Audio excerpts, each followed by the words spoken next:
اعوذ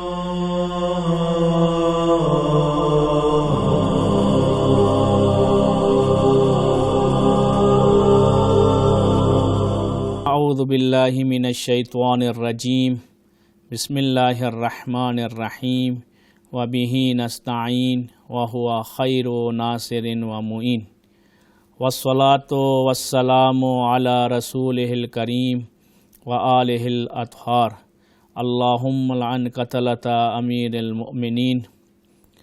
رب اشرح لی صدری ویسر لی امری واحلل عقدۃ من لسانی یفقہوا قولی۔ مومنین کرام، لاسٹ احکام فقہی کے سیگمنٹ میں آپ کی خدمت میں صدقے کے متعلق چند اہم نکات پیش کیے تھے، اور انہی کی تکمیل کے لیے دو اہم باتیں ابتدا میں آج پیش کرنا چاہتا ہوں۔ آخری سیگمنٹ میں نے اشارہ کیا تھا اس چیز کی طرف کہ اگر انسان کی گردن پر، انسان کے ذمے میں مالی واجبات ہوں تو اس کے لیے پہلے ضروری ہے کہ ان واجبات کو ادا کرے اور پھر مستحبات کی طرف جائے۔ یعنی خداوند متعال نے اس کے مال میں اتنی فراوانی عطا کی ہے کہ پہلے وہ اپنے تمام جو واجبات اس پر ہیں اسے ادا کر دے، اور پھر اسے اتنی توفیق دی کہ وہ پھر اپنے مزید مال سے مستحب صدقہ بھی دینا چاہتا ہے، کسی کی مدد کرنا چاہتا ہے، چیریٹی کرنا چاہتا ہے تو وہ کرے۔ لیکن وہ واجبات کو چھوڑ کے مستحبات کے اوپر چلے جائے، جس سے قرضہ لیا اس کے قرضے کو ادا نہ کرے، مثلا خمس واجب ہے خمس کا ادا نہ کرے، کفارے تھے کفارے ادا نہ کرے، اور صرف مستحب امور میں پیسہ دیتا چلا جائے، تو یہ درست نہیں ہے۔ انسان پر واجب ہے کہ پہلے اپنے مالی واجبات کو ادا کرے، یا پھر اگر کوئی ایسا کام کرنا چاہتا ہے تو بعض جگہ پہ اسے جس شخص کا مال ہے اس سے جو ہے وہ مصالحت کرنی پڑے گی، اس سے اجازت لینی پڑے گی۔ دوسرا اہم نقطہ وہ یہ تھا کہ ضروری نہیں ہے کہ جب آپ کسی کو مثلاً جو آپ مالی واجبات کے طور پہ دے رہے ہیں، مثلاً کسی کو آپ جو ہے وہ فدیہ دے رہے ہیں، کسی کو آپ جو ہے وہ کفارہ دے رہے ہیں، یا کسی کو آپ مجتہد کی اجازت سے سہم امام دے رہے ہیں، تو آپ اسے بتائیں بھی کہ یہ کیا ہے۔ یعنی ضروری نہیں ہے کہ آپ جسے دے رہے ہیں اسے بتائیں بھی، آپ اس کی عزت نفس کو جہاں محفوظ رکھ رہے ہیں وہاں آپ اسے کہہ سکتے ہیں کہ تمہارے لیے ہے یہ، تم اپنی ضرورت اس سے پوری کر لو۔ یعنی ضروری نہیں ہے کہ آپ سامنے والے کو یہ بتائیں کہ مثلاً میں تمہیں صدقہ دے رہا ہوں، یا میں تمہیں جو ہے واجب کفارہ دے رہا ہوں، یا میں تمہیں فدیہ دے رہا ہوں۔ انسان اسی نیت سے جو اس پر واجب ہے اسے نیت کر کے مال الگ کر کے جو ہے وہ اسے جو ہے وہ تبلیغ کر دے، اسے جو ہے وہ یہ پیسہ جو ہے وہ دے دے تو کافی ہو جاتا ہے۔ دیکھیں، آج سے آخری عشرہ ماہ مبارک رمضان شروع ہو رہا ہے، اور ماہ مبارک رمضان بہت تیزی سے جا رہا ہے، اور یہ اتنی اہم راتیں، برکتیں والی راتیں، مغفرت والی راتیں، رحمتیں والی راتیں، اگر اب تک انسان اپنے آپ کو جہنم کی آگ سے نہیں بچا پایا ہے تو بہترین فرصت ہے کہ جو ایام شب قدر چل رہے ہیں، ابھی شب 23 کے اعمال ہوں گے، اور یہ آخری 10 دن ہیں جو ماہ مبارک رمضان کے باقی ہے، کہ انسان اس میں بہترین طریقے سے توبہ کرے اور جو ہے وہ اپنے آپ کو جو ہے وہ جہنم کی آگ سے جو ہے وہ آزاد کر لے۔ دیکھیے، توبہ جو ہے دراصل صرف استغفر اللہ ربی واتوب علیہ کہنے کا نام نہیں ہے زبان سے۔ وہ مشہور و معروف حدیث امام علی علیہ السلام کی کہ جس میں انہوں نے حقیقی توبہ کی 6 شرائط بتائی ہے۔ میرا موضوع اس وقت توبہ نہیں ہے، مجھے جو ہے وہ چند فقہی اہم مسئلے بیان کرنے، مقدمتاً اس حدیث کو آپ کے سامنے پیش کر رہا ہوں، کہ جس میں امام علی فرماتے ہیں کہ حقیقی توبہ اور حقیقی استغفار یہ ہے کہ انسان استغفر اللہ کہنے سے پہلے 6 نکات کی طرف متوجہ ہو۔ اس میں سب سے پہلا نقطہ کیا ہے؟ پہلا نقطہ یہ ہے کہ انسان کیے گئے گناہ، کیے گئی معصیت، جو خداوند متعال کا معصیت کی ہے، نافرمانی کی ہے، اس پہ انسان کو ندامت ہونی چاہیے، انسان کو پشیمانی ہو، انسان کو ریگریٹ ہو کہ میں نے جو ہے وہ اشتباہ کیا ہے، میں نے غلطی کی ہے، میں نے نافرمانی کی ہے۔ اور اس کے بعد دوسرے مرحلے میں انسان آئندہ نہ کرنے کا عہد کرے۔ جب انسان کو پتہ چل جاتا ہے کہ میں ایک غلط کام کر رہا ہوں اور وہ پشیمان ہوتا ہے تو اس کو تکرار نہیں کرتا، اس کو ریپیٹ نہیں کرتا، خداوند متعال سے کہہ سکتے ہیں کہ خدا غفلت میں تھا، وسوسہ شیطانی کا شکار ہو گیا، دنیا کے پریشر میں آ گیا،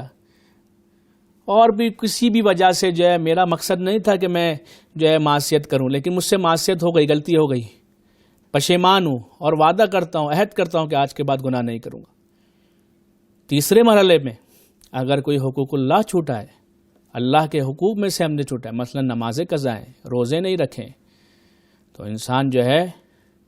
وہ حقوق اللہ ان میں سے کہ جس کی قضا ہے، مثلا اس کو جبران کر سکتا ہے، اس کو وہ کر سکتا ہے، تو عہد کرے آج سے کہ ٹھیک ہے جو مجھ سے غلطیاں ہوئی، ٹھیک ہے اب تک نماز نہیں پڑھتا تھا،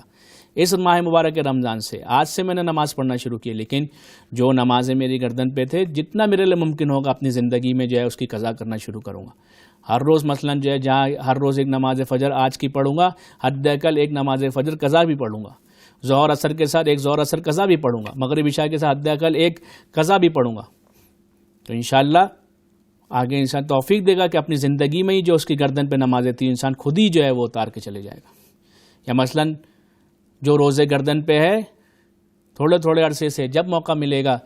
جب انسان کے لیے ممکن ہوگا کہ اپنے کام کاج کے ساتھ جو ہے وہ روزہ رکھ سکوں گا تو میں وہ روزے اتاروں گا، اپنی قضا روزے جو ہے میری گردن پہ میں خود اتاروں گا۔ اسی طریقے سے اگر حقوق الناس میں سے گردن پہ حقوق الناس ہے، مثلا کسی کا مال کھایا ہے، کسی کا قرضہ ہے، کسی نے کسی کی جو ہے وہ غیبت کی ہے، اس سے معافی مانگنی ہے، یا صلہ رحمی کے عنوان سے رشتہ داروں کے عنوان سے کوئی قطع رحمی ہو چکی ہے، یہ بہترین موقع ہے ایک دوسرے سے معافی اور مصالحت کرنے کا کہ اس ماہ مبارک رمضان میں انسان وہ رنجشوں کو دور کرے، اپنے معاملات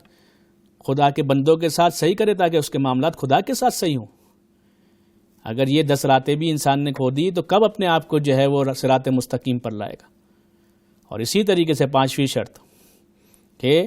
اگر حرام کی وجہ سے یا گناہ کی وجہ سے اس نے اپنے جسم میں گوشت جو ہے اس کے چڑھا ہے تو انسان اتنی سختی کو برداشت کرے کہ وہ جو حرام یا گناہ کی وجہ سے جو رشد ہوئی ہے جسم کے اندر وہ پگھل جائے، وہ ختم ہو جائے۔ اور آخری شرط کہ جس طریقے سے گناہ میں لذت انسان نے لذت محسوس کی ہے اس میں اطاعت خدا بندی میں، عبادت خدا بندی میں اس لذت کو لے۔ تو پس اگر ہم حقیقی توبہ کرنا چاہتے ہیں تو ہمیں ہمارے طرف اس طرف ہم متوجہ ہوں کہ اگر ہماری گردن پہ حقوق اللہ ہے، ہماری گردن پہ حقوق العباد ہے تو ہمیں ادا کرنے۔ تو اسی نام سے فقہ میں ایک چیپٹر رد مظالم کے عنوان سے، یہ رد مظالم کیا ہے؟ جانے انجانے میں میں نے کسی کا حق کھایا ہے، کسی ریسٹورنٹ میں کھانا کھانے گیا تھا، وہ پیسے لینا ہی بھول گیا، میں نے بھی دیکھا کہ وہ پیسے نہیں لے رہا، میں بھی نکل گیا بغیر پیسے دیے۔ کالج میں تھا، بغیر اجازت اپنے جو ہے کلاس میٹ کی جو ہے وہ پینسل اٹھا لی تھی، پین اٹھا لیا تھا، اس کا والیٹ اچھا لگا تھا، والیٹ پہ سامنے رکھا ہوا تھا، دیکھ نہیں رہا تھا، اس میں سے کچھ پیسے نکال لیے تھے۔ آفس میں تھا، کولیگ کا تھا، پیسوں کی ضرورت تھی، گھر میں بہت زیادہ اشد ضرورت تھی، کہیں سے پیسے نہیں ملے، مجھے موقع مل گیا، میں نے اس طریقے سے اس سے پیسے نکلوا لیے، وہ متوجہ نہیں ہوا۔ بہرحال کسی وجہ سے کسی بھی شخص کا جو ہے وہ حق، مالی حق میں نے کھایا ہے جو میری گردن پہ مجھے پتہ ہے، مثلا شیشہ توڑ دیا، کسی کو گاڑی میں جا رہے تھے، کوئی گاڑی کھڑی تھی اس کو مار دیا، دیکھا کہ جو ہے وہ مالک کا جو ہے وہ گاڑی کا مالک نہیں، جلدی سے فرار کر گئے وہاں سے، بہرحال میں نے نقصان پہنچایا تو مجھے وہ نقصان بھرنا تو ہے۔ بہرحال آج متوجہ ہو رہے ہیں کہ اس زندگی میں ایسے بہت سارے جو ہے وہ حقوق ہیں جو لوگوں کے جو ہیں جو ہماری گردن پہ، اب یہ کیسے ادا ہوں گے؟ اگر آپ جانتے ہیں کہ آپ نے کس کا حق کھایا ہے اور کتنا حق کھایا ہے اور اس سے آپ کانٹیکٹ کر سکتے ہیں تو آپ اس سے کانٹیکٹ کریں اور اسے بتائیں کہ بھائی میں نے تمہارا یہ حق کھایا ہے، ہو سکتا ہے وہ شاید آپ کو معاف کر دے، اگر معاف نہ کرے تو کہے کہ بھائی ٹھیک ہے میرا حق دے دو، تو آپ اس کا حق کو ادا کریں، اگر آپ ادا نہیں کر سکتے ہیں تو اس سے مہلت مانیں۔ بہرحال اگر جس کا حق کھایا ہے اسے جانتے بھی ہیں اور جتنا کھایا اس سے کانٹیکٹ بھی کر سکتے ہیں تو جائیں اس سے مصالحت کریں، اور اگر نہیں جانتے یا جانتے ہیں لیکن اب کانٹیکٹ کرنا ممکن نہیں ہے، کالج کا فرینڈ تھا، اب نہ گھر پتہ ہے نہ نمبر پتہ ہے، یا مثلا پرانی جگہ جہاں جاب کرتے تھے وہاں پر ساتھ تھا، اب نہ کوئی کانٹیکٹ نمبر ہے اس کا، نہ ایڈریس پتہ ہے، نہ کسی طریقے سے ہم معلوم کر سکتے ہیں، کسی کے ذریعے پہنچ سکتے ہیں، نہیں پہنچ سکتے۔ تو پتہ تو ہے کہ کس کا حق کھایا ہے لیکن اب اس سے کانٹیکٹ کرنا، اس سے ملنا ممکن نہیں ہے، یا اصلاً پتہ ہی نہیں ہے یار پتہ ہے کہ کالج کے زمانے میں یہ کام کچھ کیے تھے، یا فلاں جگہ پہ فلاں جب ہم باہر گئے تھے تو فلاں ایک پتہ نہیں ایک ریسٹورنٹ میں ایسا تو کیا تھا، وہ ریسٹورنٹ یاد نہیں آ رہا ہے. اب مجھے اتنا تو پتہ ہے کہ میرے حق ذمے میں حق تو ہے، لیکن یہ نہیں پتہ کہ کس کا حق ہے، تو لیکن مقدار پتہ ہے. تو بہرحال پھر یہ جو ہے حاکم شرع کی اجازت سے وہ جو مقدار ہے جو آپ کو یقین ہے کہ آپ کے گردن پہ ہے، وہ آپ نے جو ہے وہ صدقہ کرنی ہوگی، اور وہ آپ نے جو ہے وہ حاکم شرع کی اجازت سے شریف فقیر کو دینی ہوگی. یعنی اگر آپ چاہتے ہیں کہ آپ کے ذمے پہ کسی کا حق نہ رہے، ان حق میں سے کہ مثلا جس میں آپ کو صاحب پتہ ہے کہ کس کا حق ہے لیکن اس سے کانٹیکٹ نہیں کر سکتے، یا آپ کو یہ تو پتہ ہے کہ میں نے کسی کا حق کھایا اور کتنا کھایا لیکن ابھی میں جانتا نہیں ہوں اس کو، تو اس مقدار کو آپ کو حاکم شرع کی اجازت سے صدقہ کرنا ہوگا، یعنی وہ اماؤنٹ جو ہے وہ آپ کو شریف فقیر کو دینی ہوگی. وصلی اللہ علی محمد وآلہ الاطہار.